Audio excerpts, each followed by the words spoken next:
I don't know the topic we are talking about today, but something was running through my head and I'm like, okay, let's talk. I want to talk about toxicity.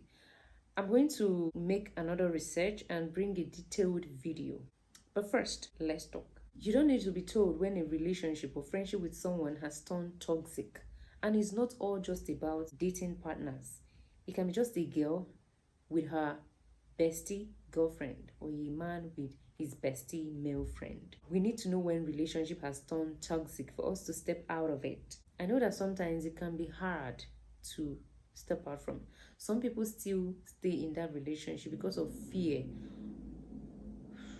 Some people still find themselves in that relationship. They find it very difficult to step out because they are scared of what the other party will do. Maybe they've threatened you, if you leave me, I will kill you or kill myself.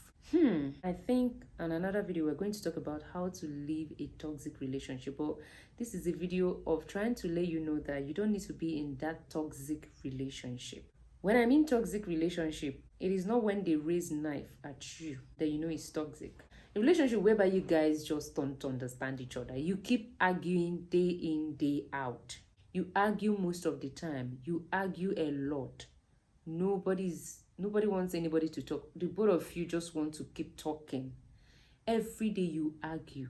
No understanding. Nobody's ready to sacrifice or be the peace. Even when one of you is the peace, the other party is just causing problems here and there. When you're in a relationship with someone and it doesn't give you peace, I don't know why you should be there. The toxic lasts for 29 days. On the 30th day, they surprise you with gifts.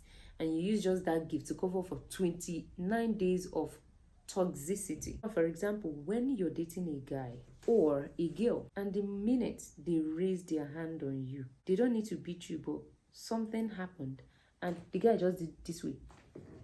Something is pushing him to slap you, but he's trying to hold himself. Now, that kind of attitude is scary. I don't think you should be in that relationship. When someone raises their hand on you, you're not supposed to be in that relationship. You don't need to be told. But at the end of the day, the thing is, after the toxic treats, the toxic behavior, the toxic exposure, sometimes they shower you with a lot of gifts and then you use it to cover up. Even if you still have your life at your hand, peace is golden, is divine, and is within you.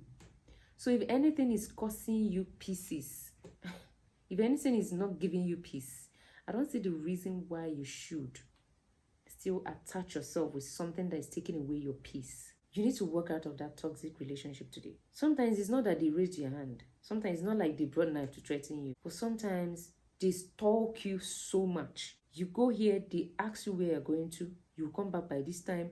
You do this. They tell you how you do things. They tell you how you dress. They tell you the kind of hair to make. They are the ones that tell you literally everything that you do. When you go out, they mark the time for you. They might be on video call with you until you step out of that place. They don't want you to breathe. They don't want you to have your own private time. They keep controlling you. They want you to be under their spell.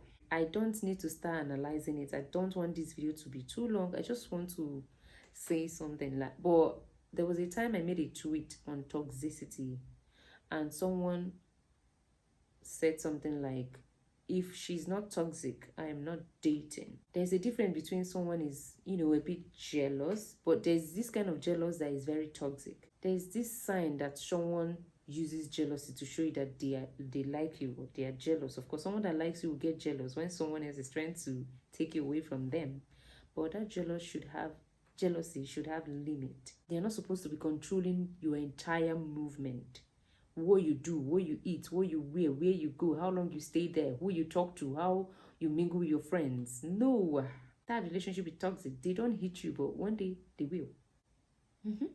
So that is it for this video. So if you're in a toxic relationship, please try and walk away. If you can't, if you can confide in someone, maybe your dad, your mom, your elder sister, or a very close friend, you can seek for advice from them. You can talk to someone so that they will advise you.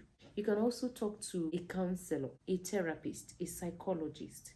So if you're scared of talking to someone you know, of them using it against you, you can talk to a professional. That is their job and they will help you out. I'm going to see you next time on this topic. Bye. Have a blast. Leave a comment down below in the comment section. Let's talk about this.